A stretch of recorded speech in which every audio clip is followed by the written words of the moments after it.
தேங்க்ஸ்மா, தேங்க்யூ. நீங்கள் ரொம்ப நேரமாக நின்றுட்டு இருக்கீங்க. திரும்ப பாக்கியராஜ் சார் எப்படி மேடைக்கு வர போகிறார், பேச போகிறார். ஏன் மேலே கம்ப்ளைண்டா? தனியாக பேசுமா? ஐயோ, கோபிநாத் மேலே ஒரு கம்ப்ளைண்ட் இருக்கு. ஒரு ப்ரோக்ராம் ஒன்று பண்ணாரு விஜயா டிவி தானே உங்களுக்கு. ஆமாம், எண்டில் அதிலே பெட்ரால்கான் பிள்ளையா ஒரு என்னமோ ஒரு இது நடத்துகிறாரு. Something I don't know about that. நடத்தும்போது அங்கே 2 பேர் யாரோ பெருசாக என்னமோ எம்ஜிஆர் எனக்கு தெரிஞ்ச மாதிரி பேசுகிறவர். என்ன பெற்றதாரும் பிள்ளைகள் எம்ஜிஆர் சொல்றது சண்டே அவங்க 2 பேரும் பேசிக்கிற மாட்டாங்க. பேசிக்காமே அந்த மாதிரி ஆக்ட் பண்ணோம். எப்படி லவ் சீன் ஆக்ட் பண்ண முடியாது 2 பேரும் பேசிக்காமே?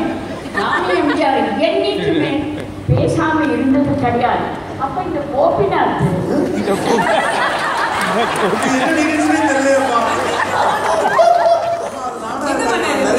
நீங்க தான் அந்த ப்ரோக்ராம் நடத்துறீங்க. சங்கர் கணேஷ் கூட இருந்தாரு.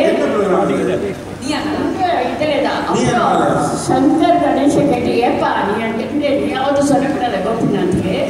நானும் எங்க பேசாம அந்த எவ்வளோ நல்ல படம். அந்த படத்துல பேசாம லவ் சீனில் ஆக்ட் பண்ண முடியுமா? இந்த மாதிரி எத்தனையோ விஷயங்கள் இருக்கு. அது மாதிரி ஒரு ப்ரோக்ராம் நடத்தும் போது எங்களை ஃபோன் பண்ணிக்கேமா இந்த விஷயம் உண்மையா அப்படின்னு கேட்டு பண்ணிவிட்டாரு.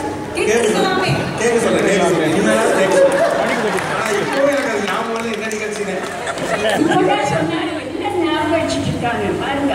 என்னை விட சின்ன வயசு ஞாபகம்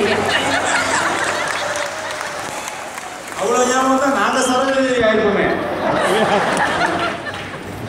அந்த மாதிரி பெரிய விஷயம் எங்கள் வீட்டுக்குள்ளே பார்க்கறது முன்னேற்றம் அப்படிங்கிறது தான். கண்டினியூஸாக ஒவ்வொரு தடவை வரும்போதும் சிங்கப்பூர் சிறப்பான முறையில் முன்னேற்றமாகவே இருந்துட்டு இருக்குது. உலக அளவில் எல்லாத்தையும் ஆச்சரியப்படுத்திட்டு இருக்கு. ஸோ இந்த தடவை சிங்கப்பூரில் ரொம்ப வித்தியாசமான ஒரு முன்னேற்றத்தை வந்து பார்த்தேன். என்னன்னா நான் தான் பேர் வாங்கியிருக்கிறேன் முருங்கா விஷயத்தில். ஆனால் இங்கே சிங்கப்பூரில் என்னையும் தூக்கி சாப்பிட்ற அளவுக்கு மகளிர் இருக்காங்க அப்படிங்கிறத தெரிஞ்சுக்கிட்டேன். நேற்று ஒரு நாடகத்துக்கு போயிருந்தேன். மகளிர் ரகளை டைம் அப்படின்னு சொல்லிட்டு MRT அப்படின்னு சொல்லிட்டு சசிரேகான்னு ஒரு லேடி, அவங்கெல்லாம் சசிரேகான்னு சொல்லிட்டு அவங்களே கதை வருஷம் ஸ்கிரிப்ட் பண்ணி டைரக்ஷன் பண்ணியிருந்தாங்க. அதில் வந்து எல்லா சிங்கப்பூர் பெண்கள் மகளிர் மட்டுமே நடிச்சிருந்தாங்க. என் முருங்காயெல்லாம் தோற்றணும் அந்த அளவுக்கு படத்தில் வந்து அந்த நாடகத்தில் வந்து ஹியூமர், ஆனால் காரண காரியத்தோட ஹியூமர் பண்ணியிருந்தாங்க.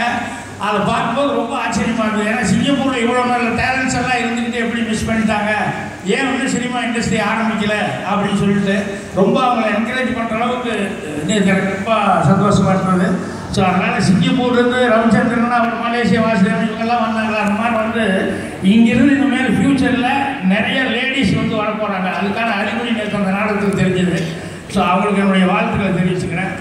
அப்புறம் சரோஜதேவம்மா அவங்களுக்கு வந்து அவங்களுக்கு அவார்டு கொடுக்கறதுக்கான ஒரு பாக்கியம் அப்படின்னு சொல்லி கிடைச்சது அப்படிங்கிறது ரொம்ப ரொம்ப சந்தோஷமாக இருக்குது. அது ரொம்ப பெருமையாக இருந்தது.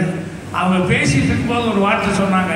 என்னென்னா பெட்ரால்கான் பிள்ளையார் நேரத்தில் அவங்க லவ் சீன் அதை பற்றி ஏதோ கமெண்ட் வந்தது அப்படின்னு சொல்லிட்டு, உண்மையிலேயே எங்களுடைய கஷ்டம், இந்த ஹீரோயினுடைய கஷ்டம் என்ன அப்படிங்கிறது லவ் சீனில் நிறைய பேருக்கு தெரியாது.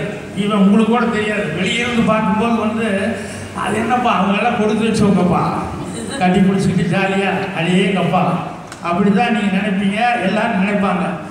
ஆனால் எங்களுக்கு தான் தெரியும் அந்த லவ் சீன் நடிக்கும்போது சுற்றி வர லைட்டை போட்டுக்கிட்டு எல்லாரும் நின்றுப்பான். எல்லாரும் இதில் ஒரு சீனு கன்னி பருவத்தில் அப்படின்னு ஒரு படத்தில் அந்த வடிவு கடைசியும் நானும் என்னென்னா வடிவு கடைசி வந்து அந்த கணவன் வந்து ஆண்மை இல்லாதவனாக இருக்கிற மாதிரி கதை.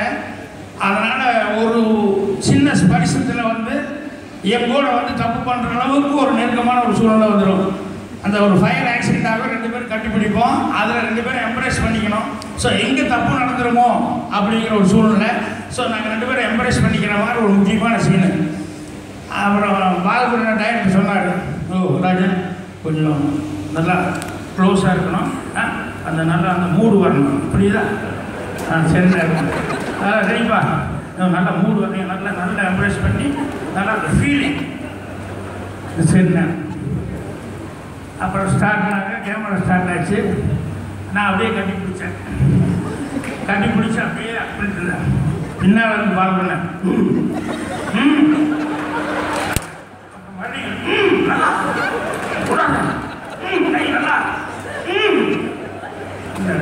எங்க கொஞ்சம் மூடு வரும் லைஃப் போட்டு இத்தனை பேர் சேர்ந்துக்கிட்டு அவர் அப்படின்னு சொல்ல என்னால் முடியவே இல்லை. கட்டி முடிச்சுருக்கிறேன். அவர் சொல்ல கடைசியில் விட்டுட்டேன், சிரிச்சுட்டாங்க. ஏன்னா வழிவசி இது இப்படி பண்ணுறாரு அப்படின்னு. அப்புறம் சிரிச்சுட்டாங்க, என்னால் முடியல. யோ நல்லா பண்ணணும் இல்லையா நீ அப்படின்றதும் திடீர்னு பார்த்தாரு. எது என் பேட்டில் ஈரமாயிடுச்சு அப்படின்னா நான் அப்படி முடிக்கிறேன். எனக்கு ஒன்றும் புரியல. அப்படியே பார்த்தா எங்களுக்கு பின்னால் தச்ச பையன் இருக்கான்ல, அவன் வந்து அந்த ஸ்ப்ரே பாட்டில் எது வச்சுட்டு இருப்பான், அந்த சின்னதாக அந்த ஸ்ப்ரே கையில் வச்சு நின்றுருக்காங்க. நாங்கள் லவ்வில் கட்டி பிடிக்கும் போது அவர் அப்படிங்கும் போது இவன் சரக்கு அப்படின்னு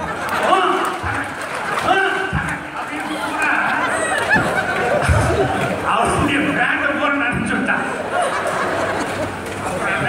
உங்க மேல ஒன்றும் மிஸ்டேக் இல்லை, பையன் பின்னால் நினைச்சிருக்காரு, அவன் கையில் என்ன இருக்கு பாருங்க, அது வாட்டர் ஸ்ப்ரே, நான் அதானே பார்த்தேன் அப்படின்னு. ஸோ லவ் சீனில் நடிக்கிறது வெளியிருந்து பார்க்கறதுக்கெல்லாம் இன்ட்ரெஸ்டிங்காக இருக்குது. ஆனால் உண்மையான கஷ்டம் என்ன அப்படிங்கிறது வந்து நடிக்கிற எங்களுக்கு தான் தெரியும் எவ்வளோ சிரமமாக இருக்கு. ஸோ அவங்க அந்த லவ் சீனை பற்றி சொல்லும்போது உண்மையிலேயே எனக்கு இதெல்லாம் ஞாபகம் வந்துச்சு. அதான் எங்களுக்கு எப்படியும் போது அவங்களுக்கெல்லாம் என்ன இருந்திருக்கும், என்ன அனுபவம் இருந்திருக்கும். எல்லாருமே லவ் சீனில் இந்த ஒன்றி செய்கிறது அப்படிங்கிறதெல்லாம் வந்து அதெல்லாம் உண்மை இல்லைன்னா அவ்வளோ லைட் போட்டால் நின்று ஒன்றி செய்யணும். எங்கே போய் ஒன்றி